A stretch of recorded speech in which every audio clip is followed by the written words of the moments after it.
أعوذ بالله من الشيطان الرجيم. بسم الله الرحمن الرحيم.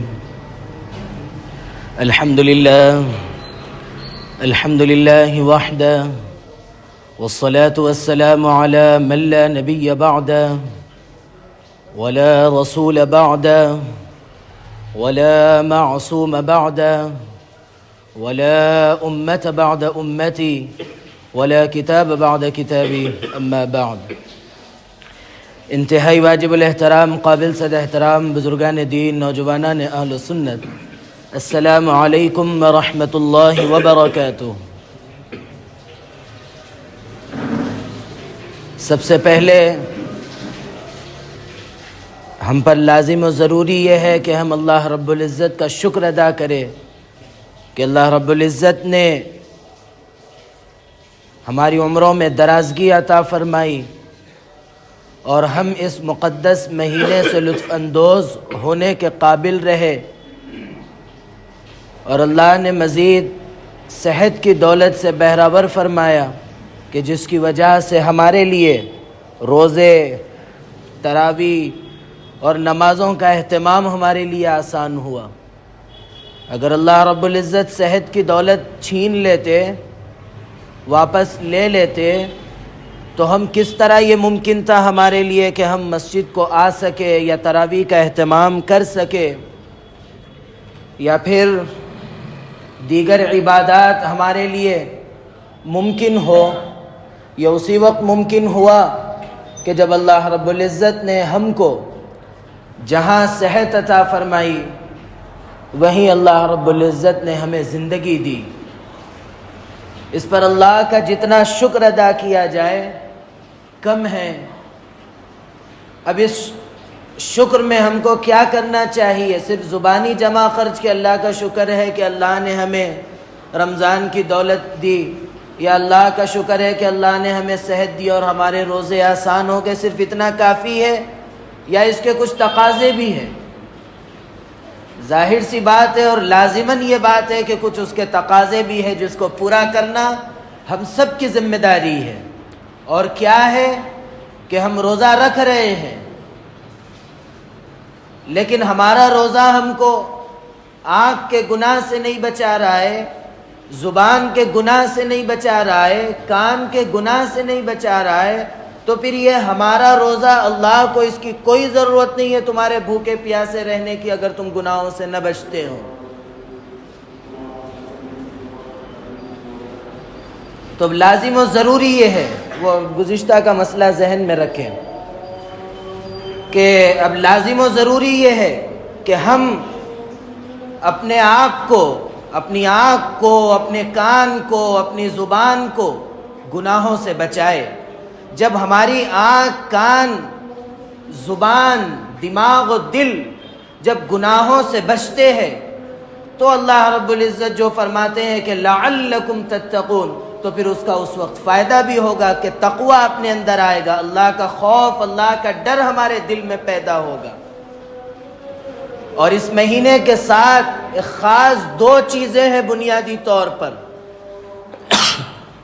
کہ جس کو پورا کرنا یہ مہینہ تقاضا بھی کرتا ہے. سب سے پہلی چیز یہ ہے کہ ہم قرآن مجید کی تلاوت کریں کہ اس مہینے کا قرآن سے خاص تعلق ہے. ایک وجہ یہ بھی ہے کہ قرآن کریم اسی مہینے میں نازل ہوا، شہر رمضان الذی انزل فیہ القرآن. اور پھر اس مہینے کی خاصیت یہ ہے کہ اگر کوئی قرآن کریم کو یاد کرنا چاہتا ہے، ذہن نشین کرنا چاہتا ہے، زبانی یاد کرنا چاہتا ہے، حفظ کرنا چاہتا ہے، تو اس مہینے کے اندر آسانی سے اور جلدی یاد بھی ہو جاتا ہے قرآن کریم. اب یہ غور کرے کہ گزشتہ 2 جمعہ جو بات آئی تھی کہ ہم قرآن کریم کی تلاوت کریں کہ اس مہینے کے ساتھ اس کا تعلق ہے، تو اب یہ ذرا غور کرے کہ ہماری زندگیوں میں کتنی تبدیلی آئی اور ہم گزشتہ دنوں میں کتنی تلاوت کرتے تھے اور آج ہم کتنی تلاوت کر رہے ہیں. ایسا نہ ہو کہ ہمارے گزشتہ کے ایام لاپرواہی میں جو گزر رہے تھے، یہ مقدس ماہ بھی اسی طرح لاپرواہی میں اگر گزر رہا ہے تو ہمارے لیے افسوس کی بات ہے. صرف اتنا ہی نہیں بلکہ اللہ کے نبی علیہ الصلاۃ والسلام کے اس آمین کو یاد رکھنا چاہیے جو حضرت جبرائیل نے بد دعا دی تھی کہ ہلاکت ہو اس شخص کی جو اس مہینے کو پائے اور اپنی مغفرت نہ کروا لے. اس پر اللہ کے پیارے حبیب صلی اللہ علیہ وسلم نے آمین کہا تھا. کہیں ایسا نہ ہو کہ ہم اس بد دعا کے شکار ہو جائیں. اس لیے اپنے آپ کو بچائے، اپنے آپ کو بدلے. گزشتہ مہینے لاپرواہی میں گزرے، کوتاہی میں گزرے، ٹھیک ہے، لیکن اس ماہ کو کم از کم ہم اپنے آپ کو بدلے. اور اس ماہ میں آپ جس طرح زندگی گزارتے ہیں نمازوں کے اہتمام کے ساتھ، قرآن کریم کی تلاوت کے ساتھ، تو اگلے 11 مہینوں پر اس کا اثر رہتا ہے کہ آپ کا دل بدلا رہتا ہے. آپ اس پورے مکمل مہینے کو گناہوں سے بچاتے ہوئے گزاریے، اپنے آنکھ کی حفاظت کے ساتھ گزاریے. آپ غور کیجئے، آپ تجربہ کر لیجئے کہ آئندہ کے مہینے آپ کے ان چیزوں سے بچتے ہوئے گزریں گے. یہ تربیت کا مہینہ ہے. اللہ نے خود کہا ہے کہ لعلکم تتقون. تو ہم اگر اس مہینے کے اندر اپنی تربیت اگر نہیں کر لیں گے تو پھر کب کریں گے؟ اور پھر دوسری چیز جو اس مہینے سے خاص تعلق رکھتی ہے وہ یہ ہے کہ ایسا نہیں کہ ہم جو ہے اس مہینے کے اندر صرف کھا رہے ہیں اور احساس ہی نہیں ہے. ایسا نہیں، بلکہ یہ مہینہ کھانے سے زیادہ کھلانے کا ہے. ہاں، اللہ رب العزت دستروں میں وسعت عطا فرماتے ہیں. اللہ رب العزت ہمارے دستروں میں فراوانی عطا فرماتے ہیں. یہ اللہ کا احسان ہے. لیکن صرف ہمارے لیے اپنے دستر کا خیال رکھنا ضروری نہیں، بلکہ ہم پڑوسی، رشتہ دار، غریب، ہر کسی کا خیال رکھنا یہ ہمارے اوپر لازم و ضروری ہے. اور اس مہینے کا یہ تقاضا بھی ہے. اس لیے یہ خاص ان دو چیزیں جو اس مہینے کے اندر تقاضا کرتی ہے اس کو پورا کرنے کی فکر کرے. آخر میں ایک بات جو ہم کو لازماً کرنے کی ہے وہ یہ ہے، حالات بدل رہے ہیں اور ہم بدلتے حالات سے مایوس ہو رہے ہیں. اپنے آپ میں احساس کمتری پیدا کر رہے ہیں. ایک مسلمان اور ایک مومن کے لیے یہ چیز بالکل بھی زیب نہیں دیتی کہ وہ اپنے آپ کو کمزور سمجھے یا اپنے آپ کو مایوس کرے. اللہ تعالیٰ فرماتے ہیں کہ وَلَا تَهِنُوا وَلَا تَحْزَنُوا وَأَنْتُمُ الْأَعْلَوْنَ إِن كُنتُم مُؤْمِنِينَ. کہ اللہ رب العزت جہاں یہ کہہ رہے ہیں کہ آپ فکر مت کریے، کسی قسم کا کوئی غم مت کیجئے کہ بلندی تو آپ ہی کے لیے ہے، لیکن آگے جو شرط رکھتے ہیں اللہ تعالیٰ وہ یہ کہ ان کنتم مؤمنین، کہ تم سچے اگر مومن بنتے ہو تو پھر سربلندی تمہارا ہی مقدر ہے. اور اللہ رب العزت کا یہ نظام ہے کہ لا تبدیل، کہ اللہ تعالیٰ کسی بھی اپنی کہی ہوئی بات میں کوئی تبدیلی، اپنی سنت میں کسی قسم کی کوئی تبدیلی نہیں فرماتے. جب اللہ تعالیٰ نے مقدر یہ فرما دیا کہ بلندی صرف اور صرف ہمارے لیے ہے، ترقی صرف اور صرف ہمارے لیے ہے، لیکن ان چیزوں کے حصول کے لیے کن چیزوں کی ضرورت ہے؟ بنیادی طور پر جو ذہن میں رکھنے کی ہے وہ یہ کہ ہم سب سے پہلے اپنے ایمان کو مضبوط کریں کہ اللہ نے ہمیں زندگی دی ہے تو اللہ ہم سے ایک نہ ایک دن یہ زندگی لے گا، یہ فیصلہ ہے. اور جب انسان پیدا ہو جاتا ہے تو اس کے موت کے فیصلے ہو چکے ہوتے کہ لا یستأخرون ساعة ولا یستقدمون، نہ ایک سیکنڈ آگے ہوگا نہ ایک سیکنڈ پیچھے ہوگا. مرنا ہے، مقدر ہے، ہر جاندار کو مرنا ہے. کل نفس ذائقۃ الموت. تو اس لیے موت سے خوف، موت سے ڈر یہ ایک مومن کی پہچان اور ایک یہ مسلمان کی شان نہیں ہے. پہلی بات یہ ذہن میں رکھنی ہے. دوسری چیز، اگر مرنا ہی ہے تو آدمی کو چاہیے کہ عزت کی موت مرے، ذلت اور رسوائی کی موت نہ مرے. یہ ایک ذہن میں اچھی طریقے سے بٹھا لے کہ مرنا ہے، ایک ہی بار مرنا ہوگا، دوسری بار نہیں. اور جب آپ جائیں گے دنیا سے تو ایسا نہ ہو کہ ذلیل و رسوا خوار ہو کے چلے گئے. بلکہ آپ ہمت کے ساتھ، جرأت کے ساتھ، ہر اعتبار سے مضبوط ہو کر سر بلند رکھ کے اس دنیا سے جانا ہے۔ تو اس کے لیے یہ ذہن اچھی طریقے سے بنا لے کہ جو بھی کرنا ہے رہتے ہیں نہیں رہتے ہیں وہ بات کی بات ہے، ایک بات۔ دوسری چیز یہ کہ ہم صرف اپنا خیال کرتے ہوئے زندگی نہیں گزارنا ہے۔ ابھی کل کا ایک واقعہ میں آپ کو بتاتا ہوں کہ ہماری صورتحال کتنی گر گئی۔ کل وہاں مسجد کے پاس جو ہے نا تراویح چل رہی تھی، کچھ شور ہوا تو مسجد میں موجود کم از کم درجے میں 70-80 لوگ تھے، اس میں سے اٹھ کے جانے والا صرف ایک آدمی تھا، اور اس ایک آدمی کا ساتھ دینے والا دوسرا آدمی نہیں تھا۔ وہ کس کے لیے گیا تھا؟ نماز میں شور ہو رہا ہے، جو ہے ڈسٹرب ہو رہا ہے، تو وہ اس کو روکنے کے لیے گیا۔ تو وہ گیا سب کے لیے، لیکن ہم اس کو کیا بنا دیے؟ وہ اپنی ذاتی غرض سے گیا، وہ دیکھ لے وہ جانے۔ ایسا مزاج نہیں ہونا چاہیے۔ اگر آپ کا ایک مسلمان بھائی آگے بڑھتا ہے تو آپ کو ساتھ دینے کے لیے آگے بڑھنا ہے، اس کی مکمل معاونت کرنی ہے۔ آپ اپنے بھائی کے لیے آگے بڑھیے، اگر اس کے لیے آپ کو کچھ ہوتا ہے تو اس کا اجر اللہ کے پاس محفوظ ہے۔ یہ ذہن میں اچھی طریقے سے بٹھا لے۔ نفسا نفسی کا عالم نہیں ہونا چاہیے، بلکہ ہم کو جینا ہے، اپنے بھائی کے لیے جینا ہے، ہم کو جینا ہے، اپنے مسلمان کے لیے جینا ہے، اسلام اور مسلمان کے لیے جینا ہے۔ اس کے لیے جو کر سکتے ہیں آگے بڑھ کے کرنا ہے۔ آپ جانی مدد کر سکتے ہیں، آگے بڑھ کے کریے۔ مالی مدد کر سکتے ہیں، آگے بڑھ کے کریے۔ مالی مدد ایسا نہیں،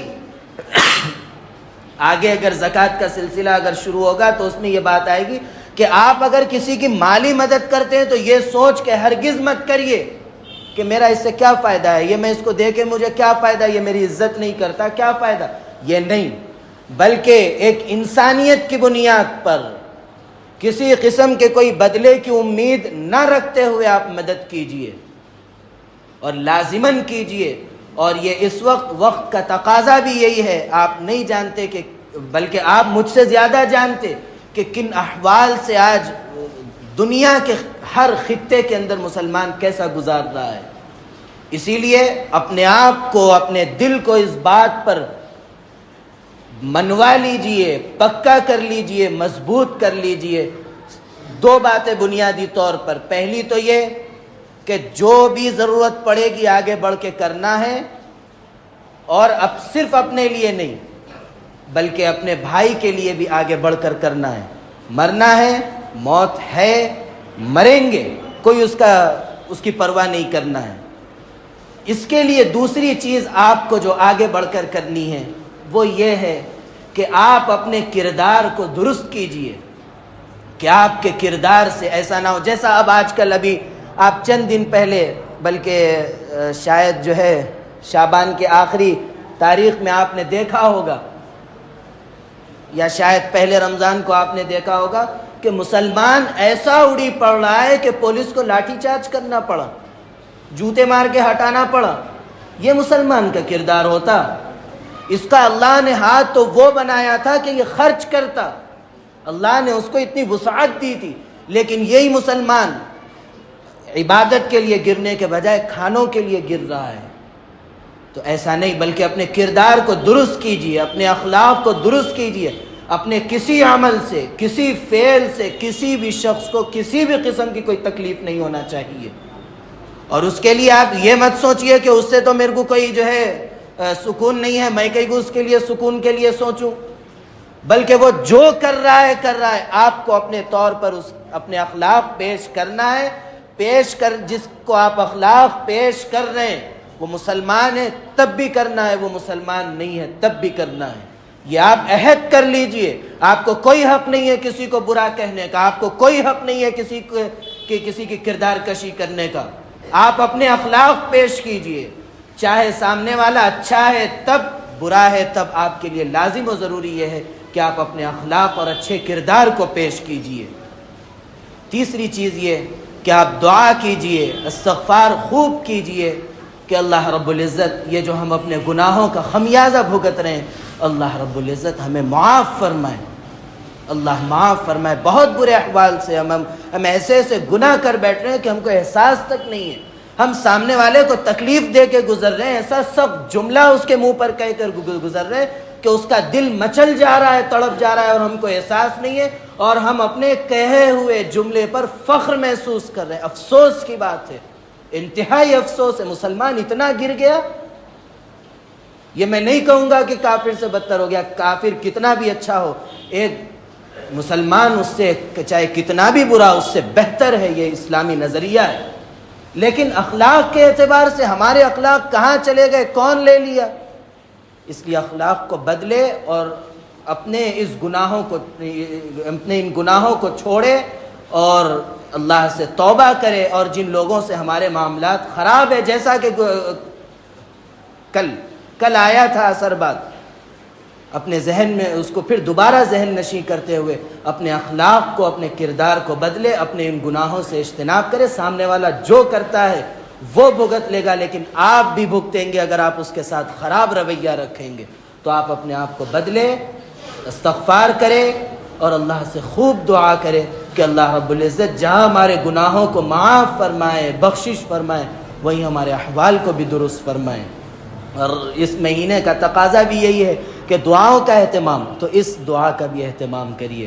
اور آخر میں ایک گزارش کرتے ہوئے بات ختم کرتا ہوں کہ ایک یو پی کے اندر ایک علاقہ ہے رائے پور, جہاں سے میرا اصلاحی تعلق بھی ہے, میں وہاں سے بیت بھی ہوں خانقاہ رائے پور سے.